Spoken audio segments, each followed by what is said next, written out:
Olá, eu queria convidá-los hoje para conversar sobre um texto que eu escrevi no ano passado chamado A Potência Antifascista, Democracia e Psicanálise.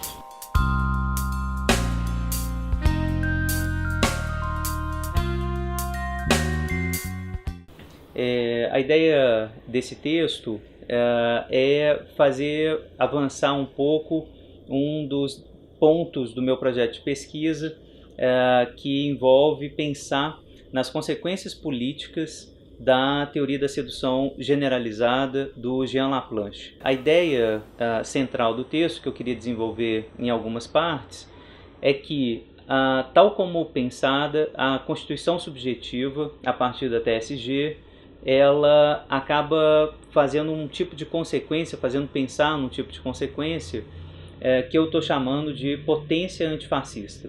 Ter uma teoria de como o sujeito se constitui, de como a constituição psíquica se dá, é parte integral da teoria psicanalítica desde Freud, né? Porque eu preciso, para pensar a prática clínica, entender ou ter hipóteses consideráveis, né, sobre como que o sujeito se constituiu. Então essas duas partes, né, da teoria estão conversando o tempo todo. A teoria da prática, né, sobre como agir, como interpretar, como se conduzir na clínica, tem a ver com as minhas teorias, as minhas hipóteses sobre como esse sujeito se constitui, como ele se constituiu ao longo da sua história libidinal. Então, eu queria falar a partir da teoria da sedução generalizada, que é uma teoria organizada pelo Jean Laplanche. Aqui também não vou ser exaustivo sobre isso, vou só dar algumas pinceladas sobre pontos importantes o suficiente para a gente entender isso que eu estou chamando de potencial antifascista. Então, a ideia geral do Laplanche é que existe na constituição de todos nós uma determinada situação, que ele chama de situação antropológica fundamental, e nessa situação há um adulto portador de um inconsciente, atravessado por um inconsciente, colonizado pelos seus desejos inconscientes, que cuida de um bebê. Ora, essa situação era uma situação radicalmente assimétrica. Não só assimétrica pela situação de desamparo do bebê, um desamparo radical, um desamparo biológico, mas também um desamparo radical no sentido de que ainda não há um sujeito ali, e essa assimetria ela vai ser marcada, né? Ela vai ser evidenciada também nessas mensagens que o adulto endereça para o bebê ao longo do cuidado. Essas mensagens elas têm o caráter constitutivo, né? Que é facilmente apreensível, né, quando a gente cuida de uma criança. Então a mensagem, né, que você é bonitinho, você é meu filho, você tem esse nome, etc., são mensagens que têm toda uma dimensão consciente que vai constituindo a criança, esse sujeito que está aparecendo, de forma muito evidente. Mas essas mensagens também são comprometidas com o inconsciente do adulto. Essa parte inconsciente tem a ver com fantasias que, por serem inconscientes, são fantasias que, de maneira geral, são fantasias muito violentas, são fantasias que dizem respeito, por exemplo, à morte do bebê, ao ódio que o adulto sente do bebê, a todo tipo de fantasia sexual, violenta, que está presente também na situação antropológica fundamental. Essas mensagens elas são traduzidas pelo bebê ao longo dessa situação antropológica fundamental, e as traduções que podem ser articuladas do lado da consciência vão constituindo o eu. Essas traduções sempre deixam restos, e esses restos não traduzidos, não metabolizados, são aquilo que vão formar o inconsciente, o objeto fonte da pulsão, aquilo que vai estar do lado do não traduzido. Então, o que o Laplanche está propondo na situação antropológica fundamental é que tanto o eu, esse conjunto de mensagens que foram traduzidas, que foram metabolizadas, quanto o inconsciente, esse conjunto de restos dessignificados, esse conjunto de enigmas, de forças pulsionais, de excitações que não conseguiram ser integrados ao eu. O que o Laplanche está propondo é que esses dois conjuntos se formam de maneira constitutiva, juntos, o eu e o inconsciente, o eu e o isso. Eles se constituem num determinado momento e que o Freud chamou na obra dele de recalcamento originário. Então o Freud está tentando pensar, segundo o Laplanche, a leitura que o Laplanche está fazendo do Freud, num recalcamento originário como um momento de constituição simultânea do inconsciente e do eu. Um parênteses aqui que é bastante importante, né? Existe na obra freudiana a ideia de que o inconsciente está lá desde o princípio, né? Um inconsciente inato, um id que é inato, né? Um isso muito articulado ao corpo, etc. O Laplanche vai recusar completamente essas hipóteses, né? Para pensar num isso que é constituído pelo recalcamento originário, que é constituído a partir dessas excitações, mensagens que são endereçadas, que são depositadas, que são implantadas no corpo da cria humana, né? Então o Laplanche está dentro de uma perspectiva bastante histórica da formação do inconsciente. Para esse texto aqui eu gostaria de fazer um recorte nessa teoria, não vou me alongar muito, para a gente pensar que essas traduções, elas têm uma potência. Elas poderiam ser sempre de uma forma ou de outra. Elas podem não ser do jeito que elas foram num determinado momento. A gente precisa dessa pressuposição, inclusive para instituir o dispositivo clínico.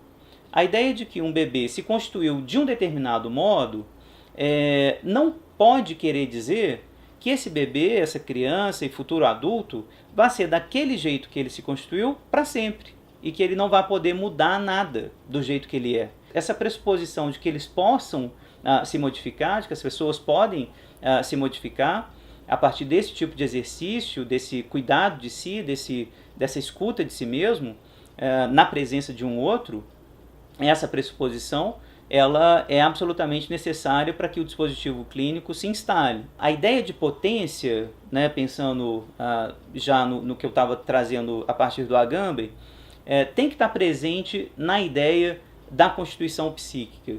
Ou seja, é possível e é necessário pensar que a constituição psíquica como um todo, não só a do eu de um lado, a do inconsciente do outro, ela é uma construção em potência, né?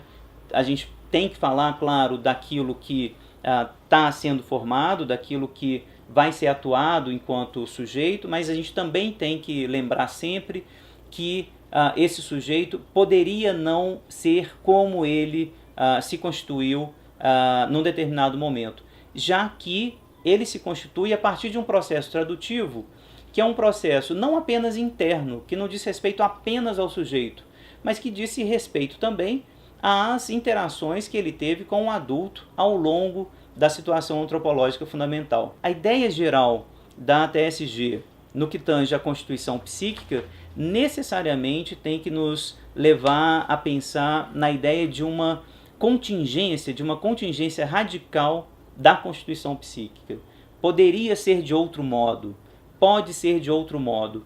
Está em questão e está em discussão ao longo desses mais de 100 anos de história da psicanálise qual é a potência da psicanálise, a potência dos dispositivos clínicos para modificar o modo que a gente vive, né? O modo como a gente se vê, como a gente ama, como a gente produz sintoma, como a gente convive com os nossos sintomas. Isso está em discussão. Qual que é o limite disso, o quanto a gente consegue se modificar, o quanto nós estamos presos nas nossas compulsões à repetição, etc. É preciso pressupor que todas essas modificações são possíveis, por menores que sejam, porque senão o dispositivo clínico não faria muito sentido. Qual o sentido então do dispositivo clínico se não houvesse um antes e um depois, antes da análise eu me descrevia de um determinado modo e depois da análise eu me descrevo de outro modo. A gente consegue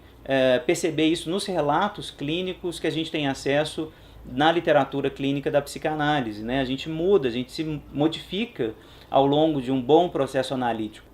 Queria entrar num detalhe específico da Constituição que o Laplanche, né, parece fazer avançar na TSG, que é a seguinte: se o recalcamento originário institui o eu de um lado, o isso do outro, essa origem do eu no Laplanche, ela é sempre muito traumática. É uma origem que está ligada a uma defesa muito radical, né, uma cisão muito violenta, que a gente está chamando de recalcamento originário, e que, por consequência, a gente tem que pressupor que os dois lados da moeda, o eu e o isso, são profundamente autoritários em querer manter o terreno, no caso do eu, e no caso do inconsciente, em avançar o terreno.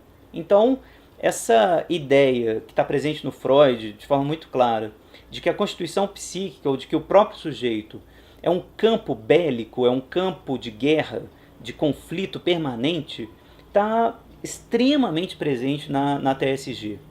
Essa consequência, né, é uma consequência lógica dessa teoria, nos faz pensar, então, nessas duas instâncias de maneira muito conservadora, né? O eu quer se conservar porque precisa se proteger, né, e precisa proteger as traduções que fez e que o constitui ao longo da vida, não quer perder terreno, não quer ser ameaçado por outras traduções, né?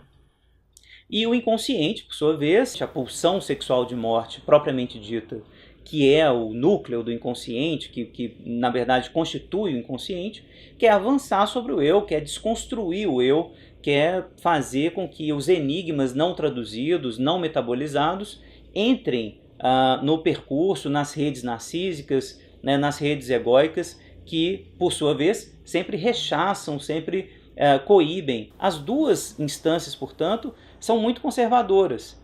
O eu é fascista a seu modo, querendo ser o que é, acreditando na identidade, acreditando que é o que é, né? Ou seja, esse princípio identitário, eu sou o que sou, esse princípio de identidade, de uma ontologia imutável, quase de uma metafísica ontológica que o eu, por definição, atribui a si mesmo, né? É um princípio fascista, num certo sentido. Ele não quer se redescrever no limite, né? O sinal que mostra, né, assim, como que a gente fica desconfortável, gera um certo mal-estar quando a gente é pego em outras definições de nós mesmos que a gente não esperava. A gente é pego no mal-estar, a gente é tomado pela angústia muitas vezes, e exatamente porque a gente acredita numa certa identidade e que a gente se apega a ela, a gente se investe libidinalmente também nessa identidade. Por outro lado, o inconsciente também é fascista ao seu modo, no sentido de que, e isso já é uma definição do próprio Freud, a pulsão ela quer se satisfazer, esse é o objetivo da pulsão, né? Ela não quer saber como, ela não quer saber com quem, com que objeto, etc. Ela quer se satisfazer, é o objetivo fundamental do pulsional. E ela vai fazer isso, né? Ela vai, obviamente, usar os recursos da defesa, ela vai ter que se submeter às defesas do eu, mas ela vai se satisfazer no sonho, no sintoma, ela vai se satisfazer quando e como ela puder, mas ela vai se satisfazer, às vezes, colocando em risco o próprio eu. Um parênteses aqui importante, para vocês verem a dimensão fascista ou ditatorial do pulsional. Um texto inicial do Freud sobre um problema psicogênico da visão, no qual o Freud ele vai dizer o seguinte: o sujeito pode, tomado que está pelas suas pulsões ligadas à escopofilia, né, ao voyeurismo, pode perder a visão, não é, para que esses desejos não se realizem. Então, há um desejo inconsciente ligado ao meu voyeurismo, por exemplo, e para não realizar esse desejo, que vai se impor sobre o meu modo de olhar os objetos, o modo de olhar o corpo do outro, por exemplo, para não me submeter a esse desejo inconsciente, pré-consciente, eu, por exemplo, desenvolvo uma cegueira histérica. Eu deixo de ver. Então o eu se defende de maneira também super autoritária, dizendo, você quer ver com esse prazer voyeurista, com esse prazer infantil? Não vai ver. E para não ver, eu, inclusive, abro mão de ver qualquer outra coisa. O Freud trata da cegueira histérica do seguinte modo. Ele percebe que o sujeito, por exemplo, pode ter desejos inconscientes ligados ao voyeurismo, perversão da sexualidade infantil, né, já apontada lá em 1905 nos 3 ensaios, e que esse desejo forte demais, incoercível, não pode ser aceito pelo eu numa determinada situação. O eu que não consegue vencer esse desejo, não consegue recalcá-lo, para fazê-lo, abre mão de uma função que seria uma função autoconservativa, a própria visão. Então, existe as duas instâncias, por assim dizer, protagonizam uma certa vitória de Pirro, né? Que eles vão para a guerra, acabam vencendo, cada um a seu modo, mas os dois acabam perdendo muito, né? O eu perde uma parte da autoconservação que deveria proteger, o inconsciente também acaba perdendo na medida em que não consegue realizar o desejo que está em questão. Mas trouxe para o sujeito, o inconsciente, uma questão sobre a visão, que talvez dispare na análise uma reflexão sobre o seu desejo de ver, né? O que é o ver. Muito bem, se a gente for pensar nessa potência antifascista agora, a gente pode entender, usando inclusive o exemplo dessa cegueira histérica, que o conflito poderia se realizar de outro modo. Se esse sujeito se sentir convidado, né, pelo sintoma, né, impelido pelo sintoma a levar isso para análise, de repente eu fiquei cego, de repente eu não vi o carro que vinha em minha direção, eu deixo de ver as coisas, eu perco as coisas, etc. Isso leva o sujeito para análise. Está em questão se ele vai ter que continuar a realizar o desejo inconsciente desse modo, ficando cego. E a aposta do dispositivo clínico é que não, é que ele vá se reconhecer as razões inconscientes que levam ele a ter essa cegueira, a tal ponto de não mais precisar ficar cego, não ser comprometido com esse desejo inconsciente a tal ponto de perder uma função que para ele é importante, que está produzindo sofrimento, etc. Então existe uma potência antifascista na medida em que a gente está pressupondo a potência de novas traduções. Pode não ser traduzido em cegueira esse desejo específico, por exemplo, ligado ao voyeurismo, né? Todo sintoma pode não ser, né? Ele pode ser modificado em alguma medida. É essa potência de não, né? De poder não fazer, de enfrentar a compulsão, num certo sentido, é que tem que estar pressuposta na ideia da constituição psíquica e na própria ideia da criação e da manutenção do dispositivo clínico.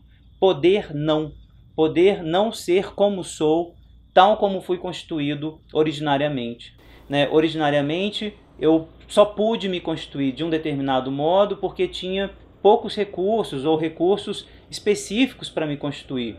Diante do dispositivo clínico, diante de outras contingências histórico-libidinais, eu consigo me constituir de outro modo, eu consigo encontrar recursos simbólicos para novas traduções. Então, eu estou pressupondo que a concepção psicanalítica de sujeito é uma concepção que pressupõe a ideia de que eu posso me modificar permanentemente ao longo da minha história libidinal.